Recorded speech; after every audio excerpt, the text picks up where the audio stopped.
Hi everyone, welcome to We Belong Education podcast. I am with our co-host Helen. How you doing? Good afternoon. How are you? Good, good. We're recording this on Easter weekend because we have no lives. Like, Wow. Or you could say actually it's because it's been a crazy term and we had to wait oh, till school holidays. So that's depends on the way you look at things. yeah. No, I rather look at the other one where you Okay. send me a text message in the morning, which is almost an afternoon, and say, "Hey, should we record?" I'm like, "Let me have a look at my calendar." Damn, I have Happy no Good life. Friday, everybody. Happy Good Friday. And I'm like, damn, I wish I could say, yeah, I'm busy, but I'm not. So we are recording a podcast. We've been meaning to record a podcast for a while. So We it's not have.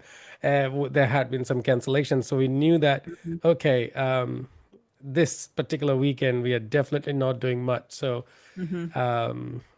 here we are, doing something meaningful on Easter weekend, isn't it? Mhm. We might Mhm. record like a couple of them, and you're going to be coming to Brisbane soon, so we are going to do the on the road podcast again as we've done. So look out for that on our social media. So Mhm. Helen, things are going okay for you? Yeah, it's like a lot of us. It's been a very busy term. As you said, we've tried a few times to meet Hmm. up, but I've been on the floor a lot more this term, and we know the services don't close till 6 o'clock. Yeah, Not really the right time to come home and film a podcast. You're in yeah, India a lot, and yeah. 3 times, and I've one more coming up in June to South Korea mm, for a conference mm-mm, slash tourism, but tourism. Yeah, yeah, I mean, conference.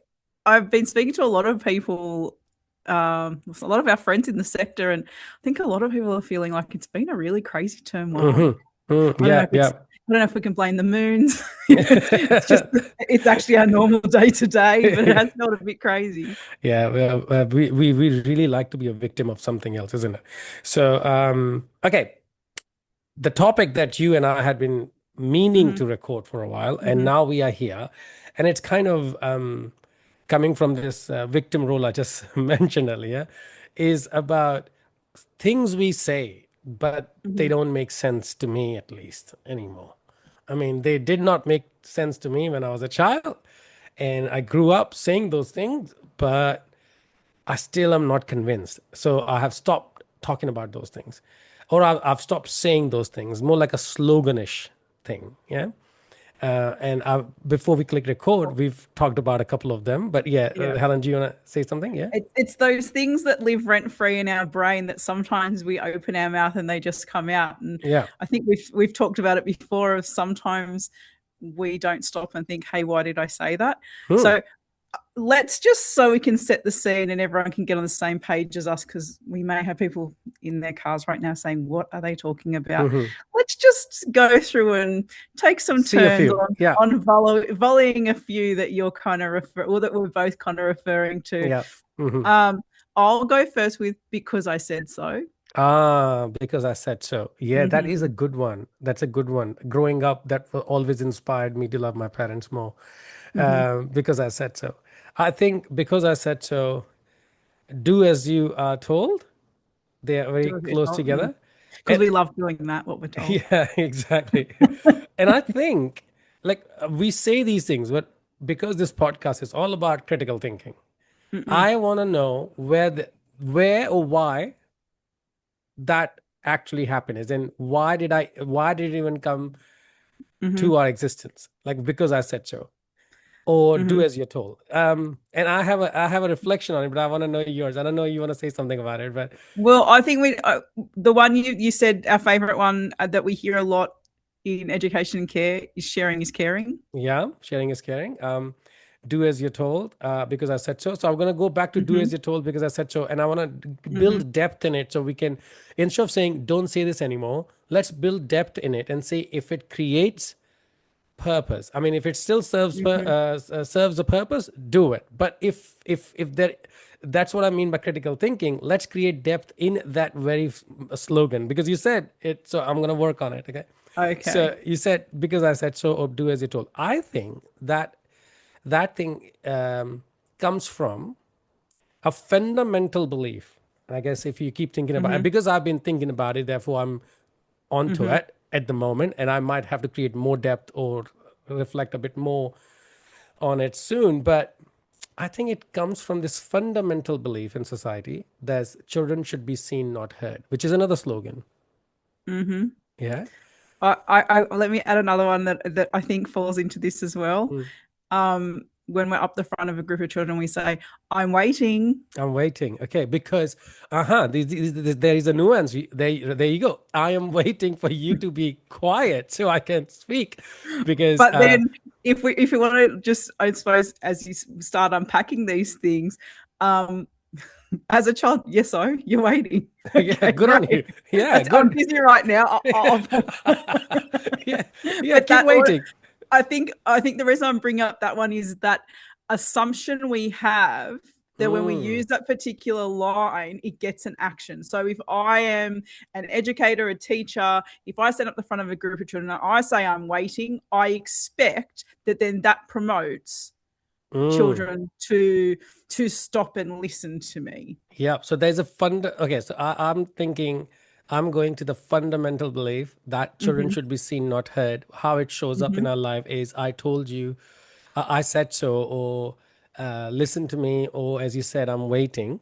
Yeah. You get what you get. You don't get upset. You get So what no you get. And comment. who's giving it? I'm Quiet. giving it to you. So Yeah. you get what you get, and you get it. And I just wrote something as you were, two things I wrote as you Mm-hmm, said that. I wrote a word assumption, and then I wrote mm-hmm. the word I expect. Yeah. And I Yes. think I'm going to combine those two words. Mm, It's my assumption. mm-hmm, It's this, we are so self-centered. Sometimes we are so self-centered. I think that's another fundamental belief that, okay, I'm going to create definite. I am self centered, number one. mm-hmm, Number two, because I am self centered, I am very important to myself. Okay. mm-hmm, Very important because I'm an educator, teacher, adult, elder, or whosoever I am. I'm very mm-hmm, important. And now you should respect me because you said mm-hmm. before the recording started, respect your Elders. elders. Yes, I Mm-hmm, never see respect your children written now, but I see respect your elders. So I'm an elder, very important, and I'm very self-centered. So my assumption is, if I am waiting, you can't make me wait. So eyes mm. on me when I talk to you. You should Or be. Yeah, go on. or the twist in that one, the let's as a teacher try and reverse it and say, you're just wasting your own time. Yeah, you are Well, wasting no, your are time. we? Because do those children actually want to be in the classroom with you? So you're just wasting your own time. The Well, no, children maybe like, not, because they might not want to do that thing that you're waiting to do with exactly. them. Wow, that's an amazing one. So when we say you're wasting your own time, a child may respond to us and say, no, we are exactly doing what we want to do. Maybe Well, oh, no, that's the thing. They don't. But I think now, as an adult who really struggled in a classroom as a mm, child, I now think about these things that are said and think, like, I hated being in the classroom. I mm, couldn't do the work. I couldn't understand it. It mhm, was it was mhm. beyond me. Yeah, So, like, I think now I'm wasting my own time. Great, because yeah, I can't do the good. work anyway. I don't like being. I don't like being here anyway. So yeah, I'm wasting your. Actually, I also used to say this. I used to say this. Mm. 15, I think 15 years ago, maybe 10 years ago.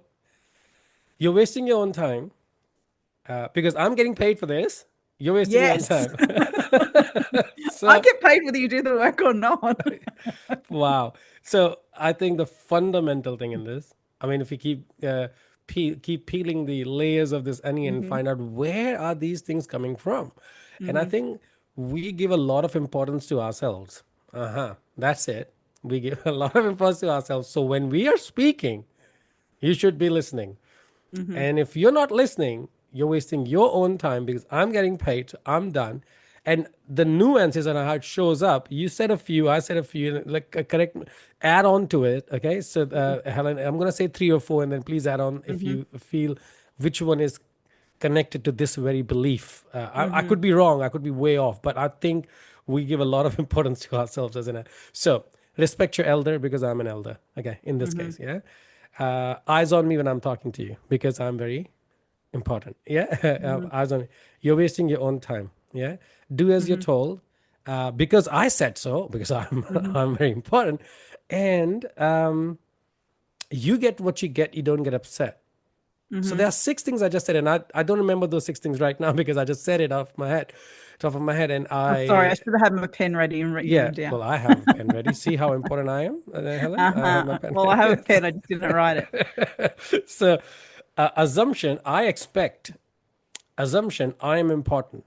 So now those six things come out of my mouth. Hmm. Well, a thought I'm just having to add to the assumption part Hmm. um, is when we say inside voices, we assume that the Mm. children we are with know what is that expectation there. I say inside voices. What am I assuming that the children know?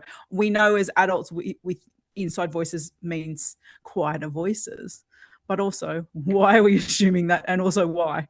Um, Actually, I just thought of something. Yeah, go on. I'm listening to you first. Yeah, no, I'm just saying I think when we say these things, there's we assume that that action's going to happen. Or even when we say sharing is caring, Hmm. uh I don't I haven't used that one for many years because I don't believe that sharing is caring. But back 20 years ago, educator Helen used to think that if I say sharing is caring, that child is instantaneously going to Share. stop monopolizing that thing and share it with their friend, Yeah. which Hmm. we know is not the case. Which we know always happens. And I also, have is it caring because you don't care about me that I'm playing with it because you just want me to give it to the other child so they stop complaining?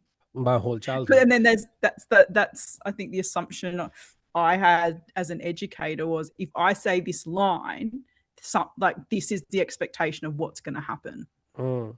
I or this have is my this, expectation of the children's behavior. or how they should be in my Yes. care at the moment. I have this, and listeners might notice this, that I tend to interrupt when you're speaking. Hmm. And that's because I Hmm. get really excited about what I just got. And I think with Helen and I, as we are talking, even when we are face to face, we tend to go on a tangent and we go, hang on, let's bring it back to where we were. And I think that's why we started recording a podcast. What were we talking some, about? and some people listen to it. Would you believe that? Okay, so one of the things I wrote down when you talked about assumption, and I've put these two things together, and then I've put the other two things as an opposite to it. So when you Hmm. said that I assume children would know inside voices or sharing is caring and all that, Mm. if you really look at when we say these things, we don't say I assume, we say I expect. Mm. Yeah. Hmm. So are our expectations just a mere assumptions that they would just do it? Or have we created those expectations or shared those expectations and the understanding of it with the people that we want them to do? So, do the or follow through the expectation, so-called expectation slash assumption. If Mm. I haven't sat down with you and talked about what do I mean when I say this Mm. with you, then me expecting things from you is like I'm just assuming that you just know it, but you don't, because I mean you may know it, but you may have your understanding of that, Mm. not understanding that I.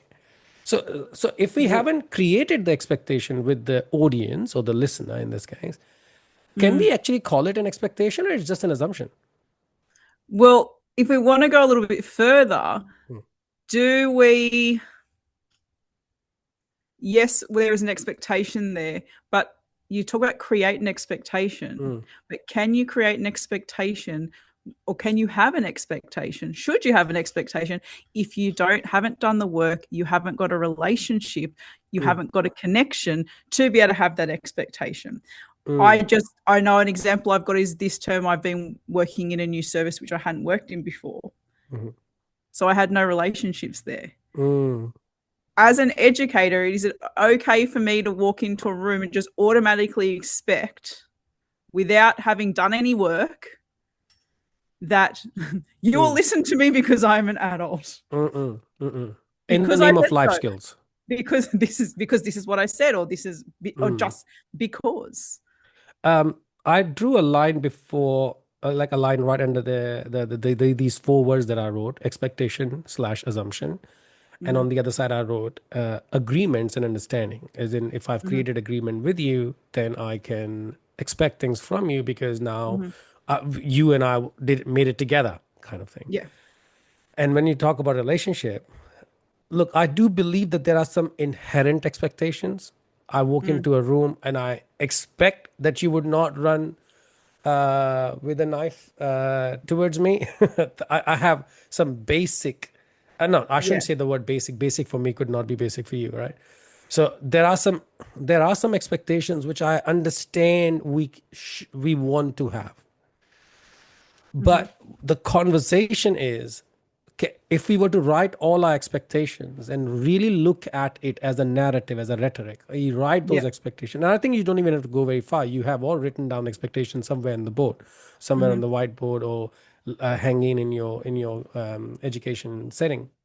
If you look at it, how many Mm. of those you can say are assumptions? Now, the distinction here is expectation slash assumption. If they were not created with the audience, they are still assumptions. Mm. If they were created, and I'm not saying that this is the distinction, but I'm just thinking out loud. If I have created with the audience, then I can expect it because they and I have created it together. We've agreed upon it that hey, Mm. walking inside the house, right? And but I have an expectation you'll walk inside the house, but as I'm assuming that that expectation you understand it. But unless I've Mm. created that with you and the challenges which come in the way, because if I see my mom, if I see my friend, I'm going to run Mm. towards him because I was missing him. So that's a challenge. And if we don't discuss that challenge while creating an agreement, then I'm enforcing an expectation on you, right? Yeah. Mm, Well, it's funny. I'm about to take it a little bit to a side tangent to mm, what we're just saying about our assumptions. mm, My son is a young educator. He works in an out of school hours care service, and mhm, he came home the other day quite frustrated. And look, yes, he has ADHD, so he has a really interesting lens because I think he was that kid. mhm, He was that kid that a lot of people don't want to work with. But he was telling me this story of one of the older educators had written some rules and stuck them on the wall. mm, And every time she thought children were misbehaving to what my son had assumed was some kind of minor things. Do you need to mhm, sweat it? She'd march that child over to the wall, point out the rules, and expect that because she'd marched the child over to the wall, made them read through the rules that then they were going to follow. Now, again, I wasn't there. I'm just telling the story, but in the way it was being told to me, the assumption was I've read you the rules, so now you're going to behave yourself. And because mm, I'm an adult and I've told you to follow these rules, mm, you're going to follow them. So I think that's an interesting one as well. In that, even yes, it's not the phrases we started, but even as adults, as educators, sometimes we assume because it's written on a bit of paper that the mm. children should follow them. But why? Why? Oh, I want to answer that. I think Mm, as you're saying it, I think there is another layer to it. Like we're creating depth, so I'm going to keep going down. mm, mm, mm. So I'm going to take, instead of I'm taking a cynical route that I'm very important, listen to me. But you do think that. I'm going to go as slightly, I think, I think we want to be heard. Oh yes. Yeah. Now, I mean, I'm really saying it. What I mean by I want to be heard or we want to be heard is maybe that is trauma acting up. Maybe that is the fact that when we were kids, we were not heard because adults around us told us, I said so, and listen to me when I'm talking, and eyes on me, and listening position, all of that kind of thing. And then there were lots of things which were spoken but not heard. And now, since we have acquired social power because of biological age, okay, we are Mm, older, we are the elder, we mm, are now considered as a bit more powerful in that mm, dynamic called the classroom or OSH or long day care, that we feel that now you listen to me because I have something very important to say, or something I mm, just want to say and I just want an audience to hear it. Because guess what, as I was growing up, there was never an audience. Or there was an audience, but it didn't land the way I wanted to land. And it sometimes have a very ugly or undesirable face to it, where instead of saying, hey, look, I want to say something, instead of like, hey, I'm talking, listen to me. And I think this Mm. listen to me has always been a narrative, even when we were kids, but just we just didn't get the audience for that. But my brain is ticking over now, thinking, yes, probably quite validly for some people, maybe yes, it is, maybe could be a trauma response. But then, is it not just human nature that we all want to be heard and we all want to be valued and we all want to Yeah. be listened to? Because if Mm, I also bring it back to that educator that just went and pointed the rules mm, and that she had written and said you should follow, mhm, we now know in everything that we know that children have rights. mhm, Children have should have their voices should be heard. They have the right to be heard. mm, And we know that often if you like I'll say with new educators, and I give you're having trouble with a group of children, get them to work with you on what are the rules or what are the agreements of this play. mm, mm. Yeah. So, because then you can go back and you can say with those children, Mm, hey, remember we all decided that, we're going to do this or we're going to do that, or I've just noticed this is happening. Like you can bring it back to their words. mm, mm, mm. Whereas, so that is, and we know it works. Yeah. We know time and time again it works. Yeah. So if we go back to that assumption thing, Mhm, this I think all these sayings we even started with, yes, it's very adult led. It's very, this is mhm, what was put on to us as children, and mhm, even what we now as adults have often put on children. mm. But why? Why do we have the right to have that expectation? I think I'm going to go back to why, and I guess it is we have often used this word in many of our podcasts, Mm, self-awareness. mm, When trauma hits us, it mm, doesn't hit us as, hey, it's trauma, I'm here. We walk as if we have never been heard before in our lives. We walk, we talk as if we want to be heard because there was a time that we were never heard, or people didn't pay attention to us. Yeah. mm, Now, under that influence, it is hard to hear someone else. mm, Under that influence, it would be difficult for them to say, all right, I'm not going to say, you tell me what the agreement of this play would be. Let's say mm, an educator comes in who might have this rhetoric or a narrative somewhere hidden subconsciously that, hey, you know what, I'm a middle child and nobody cared about me when I was a kid. Okay. So now I have this inclination to be louder than other people. Like mm, this is one of the sharings that one of my audience members shared with me, that I've noticed that I'm louder, and I can go back and see how, as a middle child, I was just loud. I had to be loud, so I'm still loud. Yeah, although now it plays up differently. So when we are in the influence of that, and I'm not saying that is the only one, but I'm saying one of the reasons could be when you said, why do we have the right? I don't think people are thinking about the right in that very moment. I think they are still acting out of that. Nobody heard me. Now I have the mic. And some people do grab a megaphone to talk to children anyways. Okay. You've seen that. So now I have the mic and I want to be heard. And mm, then they look at the people who are not listening to them as a disrespect to them. Because again, the other narrative that we talked about, that I am important. So I am important and I was not heard. If you combine these two things together, I am important and nobody heard me when I was a kid. If you combine these two influences together, all these things will flare up, and they show up in mm, the way we talk, the way we create expectation, call it assumption or expectation, whatever that may be. And we just walk around as if people are disrespecting us. He disrespected me. She disrespected me. She didn't give me importance. He didn't call me enough times. X, Y, Z. And it just keeps going on and on. But, and I think this is where the self awareness comes in. If you look at it for what it is, hang on a sec. I do think I'm important, which is nothing wrong with that. You are important. Dignity wise, you have the right as well. You have the right. Educators should have educated voices. Of course, you should. So when you look at it like, I am important and I was not heard, but the audience does not know that. They were not there disrespecting me as a child when I was a child. These guys did not exist. When you look at it for what it is, self-awareness, mm, you then get a choice to go, what are my options here? Do these mm, people have to go through what I'm unhappy about? Or can I suspend that assumption and say, hey, people, we are about to play this handball game or we're about to do this mathematics activity, and what should be the rules about it? Mm. How much we will have to fight with ourselves to take us from the center of universe and let's enjoy and embrace Mm. someone else's voice Mm. when we are under the influence of nobody listens to me, nobody gets me, nobody understands me, and here's my opportunity. But then I also challenge that within the self awareness, sometimes, to quote what my children say, it's actually not even that deep. Mm. Sometimes when we're not thinking with awareness, there's a meme. I open my mouth and my mother comes out.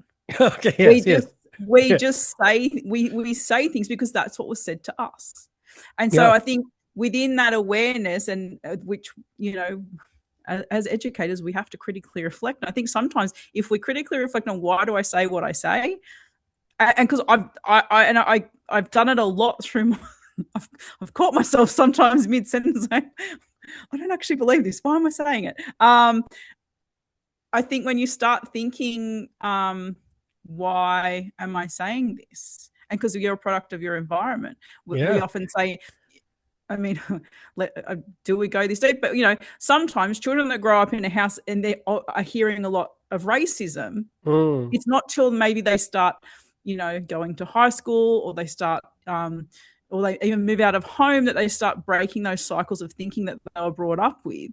And so this is that same. I mean, that's a much deeper example. But simple things like you get what you get and you don't get upset. Just Like because it why rhymed. why has that been said for years? Because it rhymes. It just the cycle keeps, and also we don't believe it. Yeah. We don't believe it as an I adult. don't want that thing today. I Sharing don't. is sharing is caring. You get what you get. You get what you get. You don't get upset. All of these because they rhyme. Number one, they're easy to Yeah. say. I have written another two things down because as you're speaking, there are some really critical points in that. If we can talk about that, and let's go with what you said about your kids. Self-awareness doesn't have to be that deep sometimes. I went all the way to uh, trauma-informed practices. Mm, Now let's come back to what the society has done as you're growing up, mm. the product of our environment. Yeah, How we programmed. how we are programmed. So I think I did not like the word sharing is caring because I have a twin Hmm. sister, and people know Mm. that I've said it 1 million times now that that's where my trauma began. My sister's name is Tina. I call her Trauma. So as I was growing up, for me, sharing meant losing. It didn't mean caring. So when you said to me, when you said a few seconds ago about we are meant to be critically thinking about it, when I started critically thinking about people wanted me to share, and then they thought care would automatically happen. And I'll start caring about someone or something. But we all know that we have to care first to share with that individual.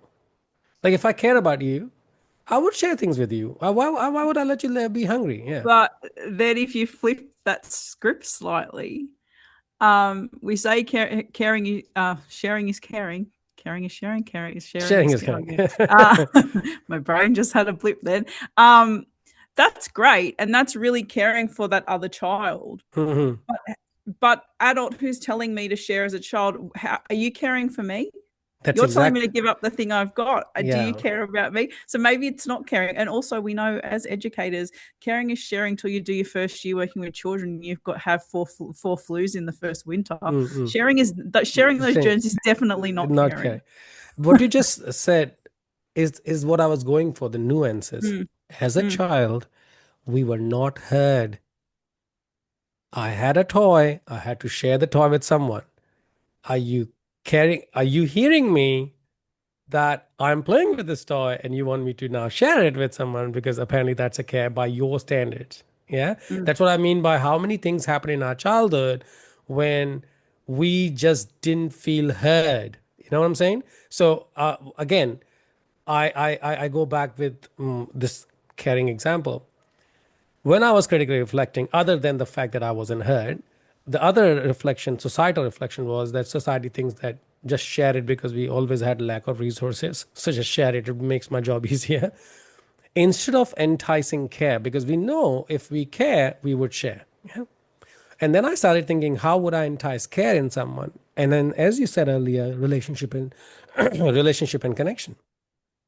If you are connected with someone, you would care about that individual. There is a war happening in Iran at the moment, right? And then because we don't know individually a few people, let's say, I don't know individually, personally speaking, I don't know anyone who lives in Iran. So my magnitude of cares in my actions towards it are very minimal. I mean, the only time I care about it is like when I look at the fuel prices. Okay, that's when I care about what's going on.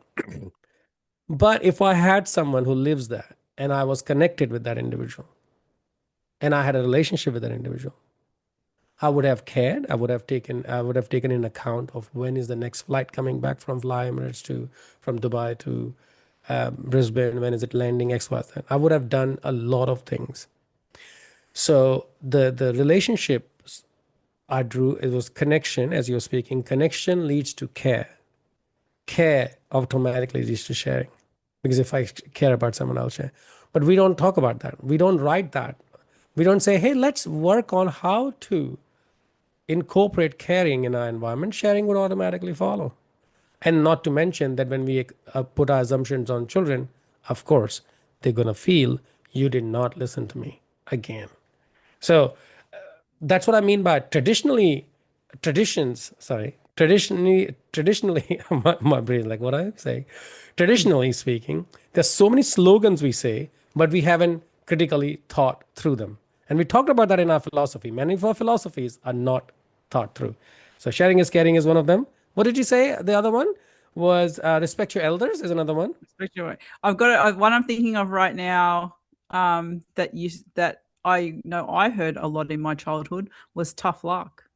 Hmm. It's And is it tough luck, or was it bad planning by you, the teacher, carer, educator, tough whoever it luck. was? Oh, we've run out of fruit today. Tough luck. Well, no, that's not tough luck. You just didn't order enough, or there was You that had a great art or childhood, craft Helen. I wanted to do, and the resources have run out. Tough luck. I'm Well, no, again, poor planning. Yeah, Um, I'm just so thinking you had a great childhood, Helen. I mean, wow. No, look, at that time we did not know that there what else could have been happening. We just would have thought, all right, tough luck, all right, okay. And if I don't do it, I'm a complain. I'm soft if I don't play along with it. This tough luck thing is very much connected to you get what you get. You don't get upset, mm, isn't it? yeah, I had a lot of I said so because, and then respect your elders. Um, don't be sad and don't be angry. Oh, don't be sad. too bad, so sad. Too bad. Oh, okay. Okay, too bad. So sad. So don't be angry. Don't be sad. And I thought, you never tell me, don't be happy. So sadness could be a relative term. Absence of happiness could be sadness. So when you can't say don't be happy, why do you say don't be sad? Or do you not know how to work with my sadness? So it's easier for you to say don't Oh, be sad. oh, when I say make better choices. Oh, I'm still I knew there struggling was a to better make better choices, but in choices. that moment when I was dysregulated, I didn't want the Yeah. better choice. I want to burn the school down. Um, Well, I'm glad you didn't have much power then, Helen. Otherwise, the school might have been burned down. Make better choices. I think I'm still struggling with that. I still struggle with make better choices. I but guess. that again, that one again comes back to that what we are talking about before. There's an expectation with that line that Mhm, you or the child, mm. whoever it is, knows. Um, we're assuming that the child or whoever knows what the better choice is. Maybe they don't. This is also with And in the adults. moment, maybe what they did was the only choice they had in their brain that moment. So, Mm, so the assumption of yeah, I mean, let's look at that. Make better choices is assuming we know what the better choice is. mhm. Actually, we Um, expect them to know what better choice by my standard is. yes, If you fill the full in my sentence, yeah. in Yeah. my Or standards. the other one, I'm just looking at the couple I scribbled down. The I'm waiting. Again, Yeah. we're assuming that the respect is there, that they're going to say, "Oh no, we better stop. She's Oh, waiting," so Helen is waiting. or actually, we're assuming that they care that you're waiting. They don't. um, because I said so. Again, we're assuming that you have that authority, that respect, that connection, that you've said so. So they're going to do what you said. Yeah. Yeah. But again, I challenge: what have you done? To What build the connection relationship have or you made? connection. How? Yeah. What work have you done in the background for? Because I said so. Um, I have a question with that. I know that you were just about to read another one which mm-mm, follows the same narrative. What work have you done in the background to build relationship and connection so mm, that if you are waiting, somebody would care? Because we just talked about if connection yep. exists, care exists. Right? Mm, So I have a question.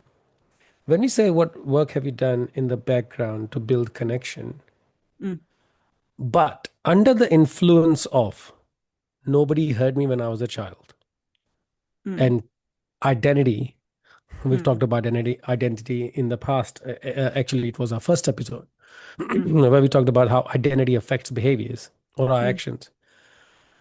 Under the influence of the identity, nobody gets me, nobody mm, understands me. I don't belong here. That those were some of the very core memories of your childhood and to some extent my childhood. Why don't mm, people get it? Why don't people understand this? Yeah. When educators or adults are under the influence of that, they may not work on it. They may not work on building connection with or relationship with children because they're already offended by children in the first place. mm, Because they don't call it assumption, Helen. That's the thing. When we don't call it for what it is, you don't see it. They don't call it assumption, they call it disrespect. mm, And why would I make connection with someone who is disrespectful towards me?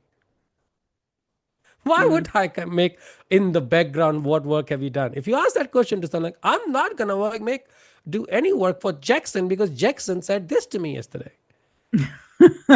Okay, so I'm just pausing here for people to realize that if we don't call our assumptions, if we don't call expectations our expectations, not children's expectation, our expectation, if we mm, don't call those things for what they are, if we don't point at them and say they are this, there is no way our mind is going to work on relationship or connections. It would not have to be. We are convinced that the child did the wrong thing. And sometimes children have done the wrong thing. I'm not talking about they are always doing the right thing. But under the influence of not calling the word for what it is, we would not work on ourselves. We don't need to. And I think that's where people like Helen, who are standing right next to you, can ask you a question. Say, "Hey, is it an expectation or an assumption?" And you go, "Damn. Oh, is it your expectation or the child's expectation?" Oh, damn. And then you go, "I want to work on it now because I've been assuming that children will just understand what I'm telling and they would mm. care about my time." You're wasting your time. I'm waiting. Oh, good on you. So yeah, I hope that And yeah. even and I, okay, I can see what you're saying. As I said earlier in the podcast, I spent a lot of time in a service this term, 140 children. And yeah, I'm just thinking about assumptions right now. This is more a story, moving a bit away from what we say, Mm-hmm. but the cohort of educators were quite young. An example of just assumptions of what you don't know, and the fact that we do need people in our lives to challenge us, to make us think differently. Mm-hmm. At this particular school, when I first came in, roll call was taking 40 minutes. Yeah. Yeah. And so I just let it play out for a little bit. And then one day I said to them, today, we just try doing it a different way? And I Mm-hmm. said it how I thought we should do it. And they all looked at me and thought I was insane. Mm-hmm. And they said, they actually told me it wasn't going to work. And I Mm-hmm. said, just do me a favor, try it today. And if it doesn't work, I'll admit it didn't work and we'll go back to doing it the same way. Mm-hmm. Well, and yes, it's slightly tooting my own horn. 15 minutes. Yeah. 15 minutes, 140 children, and the staff's head spun. And what I think And the reason I'm bringing this up is, well, one, because I've been so heavily operational this term, and I haven't been operational for a while. So one, I love Hmm. being back in the service with the kids, Hmm. but and I know some people hate the word kids. I think it's affectionate, but Hmm. it's Okay. children. But I've been, been back on the floor, and I could just see that because maybe there was a bit of lack of mentoring there, they just couldn't think any other way. And I think the Yeah. same thing Yeah. happens with how Hmm. we think, what we do. Hmm. You're right. We need someone there to challenge us to think differently, or else Hmm. we're just going to constantly say too bad, so sad. Yeah. Too bad. So Or sad. we're not going to try the new thing because it's not going to work. Not gonna work. Because inherently we are good observers, Mm, but we are not necessarily amazing reflectors. mm, It is easy to observe someone's behavior. Hey, mm, look, I did this, you did this, so you did this. That's what I remember. mm, But what I did before that, or what I did not do before that, I don't remember that. I don't mm, have a memory of it because what I did must be right. It must have been the best thing to do. I told you to do something, and I must have been correct in it because I am so important. And all I remember is what you did not do. And I mm, think this again is a rhetoric somewhere stuck in our minds that could I have made that happen? Was I the reason behind it? Or was it the reason behind it? And I'm not talking about just the childcare or school setting. I'm just talking about leadership also. Was I mm, the reason why this didn't happen? And it is hard to reflect on those things because they are confronting. We don't like mm, it when that happens. We like to observe what happened. And if you really want to know the evidence of what I'm trying to talk to you about, have a look at incident reports when people write. When they write mm, incident report, what the child did will be a full paragraph. What I did would be a line. I just said this, and the child did, ta, ta, ta, ta, ta, ta, ta, ta, ta, and then there's a whole line of how much the child did or the other mm, did. And all I did was I just did this. mm. Yes, it feels like you are right when you go and give them, hey, have you considered this? They go, oh no, I haven't. But Helen, this could be a very different topic, and and we talked about in the previous Well, podcast about I doing was and just about to being. say that, yes, it links into, I think, was it our wellbeing no, it Yes, wasn't. Which it was. podcast was it? We talk about you need to have that safe person you can have these conversations I with. think it was But in the well-being conversation, I but yeah. I also challenge, if we take that a step further, Hmm. really great team culture comes from having a team that is has been built with enough safety that we can try things out and then come the next day and say, well, that didn't work. We've got to try Well, something different. it, Or because this is the thing, our listeners might listen to me and think, oh my God, she's always got a story of how she was right. But the thing is, behind that yeah, story of how I was right, I've got about 5 to 10 stories of what I tried before that didn't yeah. actually work. But I'm also really, I've been really comfortable for a long time being Hmm. able to go, well, we tried that didn't work. Can we try this, or can we try that? Or do you have any ideas we can try? Hmm. That's kind of the culture I've always tried to build with my teams, because I just for me, I think for me it's the only way I like to work with teams. But I know other workplaces maybe aren't so Yeah, like that. But I think that comes into what you were saying about being able to critically reflect, but because also you have built a relationship with them, as we talked about. Why would an educator care about what's coming out of your mouth? Because mm, we have connection with them, educators will care about. So I'm now talking to leaders. mm, If we want educators or teachers or other people to act or at least care about what we are saying, at least try what you just said. mm, You gave them an idea, they tried. mm, They tried because they cared about, because they mm, were connected enough with you to go, oh, let's try this because Helen said so. mm, See, where there's a relationship, because Helen said so. There are people in mm, my life, when they say something, I just do it because I'm connected with them. I have full confidence in them that they would have said it, and they would have said it with right intention. So it may not work out, but they did not do it on purpose. They said, Saurabh, try it. I'm like, okay, you know enough of me. And if you say I should do this, I'll do it. It just makes my life very easy to just follow them. yeah. But when you say that to me, I like to say, first, don't tell me what to do. And we've spoken about that before in another And then I podcast. tell you the same thing again the next day, and you just do it. Okay. So, um, because I'm conscious of time, and this is absolutely critical Mm, conversation, so I want to talk about uh, bringing all these points together and then Mm, keep adding your views to it. So mm-hmm, we talked about traditionally we say things sloganish. Okay, it's mm-hmm. like you get what you get. Don't get upset. Respect your elders, and it can keep going on. And I request people to keep working on it. If that, if Nike, that, just do it. yeah, yes, exactly. And you mentioned something about assumptions. Like people have Mm-hmm, these expectations, and they assume that others know about that expectation. mm, So joined them together. That expectation with an assumption that they would just know my expectation is not an expectation; it's just an assumption. mm, You know? We moved on from there and said, instead of assuming, why don't we create it from nothing? As in, okay, I want this to happen. What do you want this to happen? Yeah. mm, And then we work on it. But what comes in the way of it, as in allowing the other to exist in the domain of I am so important, is I went on to say that we are self centered as humans, and that could come out as you're wasting my time or you're wasting your own time. Listen to me and I'm talking to you. mm, Okay. You mentioned if you build enough relationship or connection, then they would care about your time or your waiting or the. Then I said, oh, hang on. Not just the fact that I'm so important is the why we say this to people, but also when we were kids, this could be a trauma acting out that we did not get heard. I mean, we didn't get the attention we might have been looking for. So now, when we have this social power that we've acquired by being a teacher, educator, adult, or elder, that we say, hey, listen to me when I'm talking to you and give me the attention that I seek because I am only helping you in your life because I am the educator now.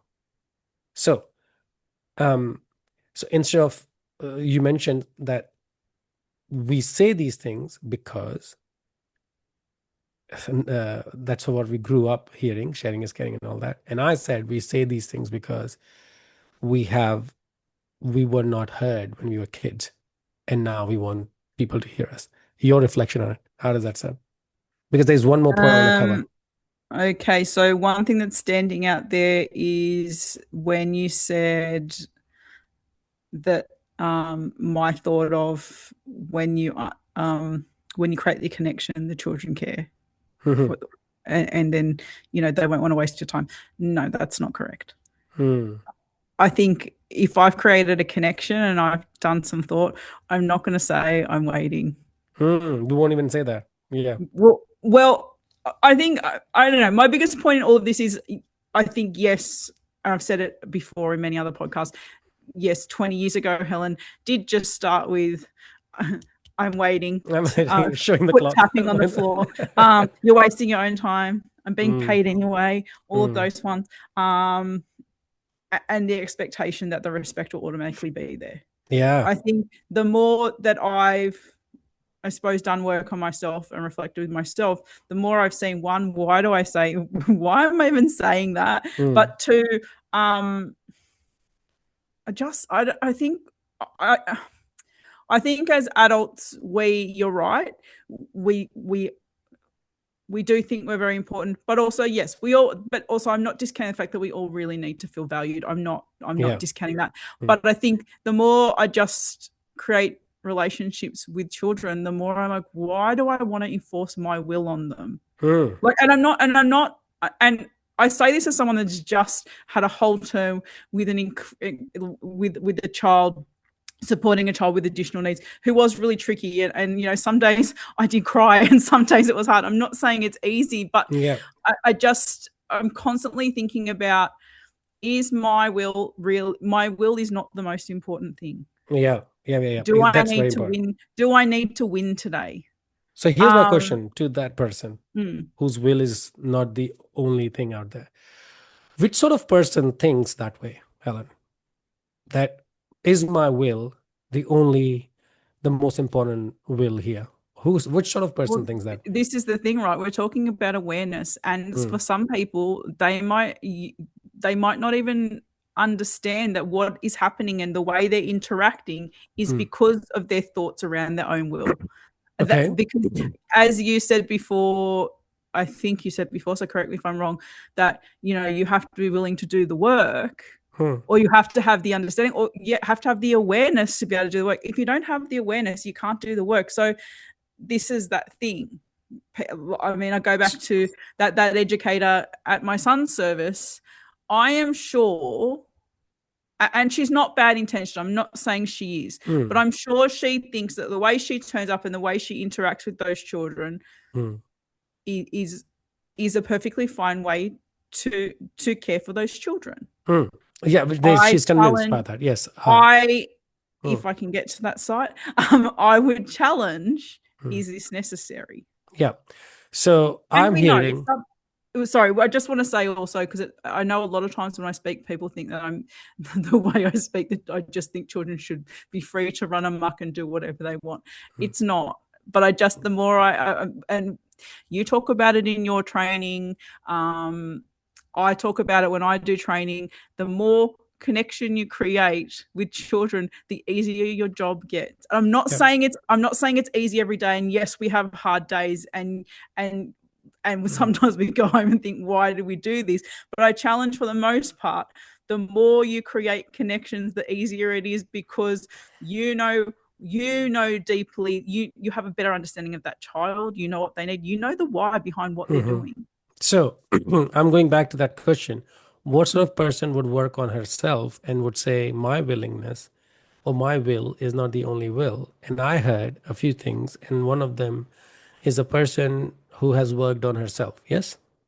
A Mm-hmm. person who has worked on self awareness. Otherwise, 20 years ago, you were also showing your watch to people and say, hey, you're wasting my time. That and of course you talked about connection, we've talked about connection, and we're not talking about connection that you can just Google. We're talking about the connection which entices care. That is when you're and it's hard to make connection with 150 children, but you just are a person who's willing to make connection and doesn't think that my will is the only will out there, will automatically allow people to express their opinion, and then you would note those opinions. And we've talked about children being citizens, and you will note those things one. And I think that is a very important conclusion, that we through this podcast are again requesting people to work on themselves. Now, what does work on themselves mean? When things are not going your way, just ask yourself a question: was my way the only way? My way or the highway? That's another slogan. Oh, another one. My way or the highway? That's another slogan. So the last point that I had, and I would love to know your opinion before we conclude this. When we were growing up, so you and I grew up, there were two things affected. And I've written two things, but there may be more. The environment, which gave us slogans: sharing is Mm-hmm. caring. So the way you were nurtured, the culture you grew up in, does affect does affect what you say now, or how you Mm-hmm. perceive things now. Yeah. Mm-hmm. However, there's another thing other than the environment that you're growing around, is what you made it mean for yourself. Mm-hmm. So when the environment said to you, look at me, or you get what you get, you don't get upset. Mm-hmm. And you might have perceived that as, so that's why your sense of agency comes in, that people don't care about me, people don't Mm-hmm. listen to me.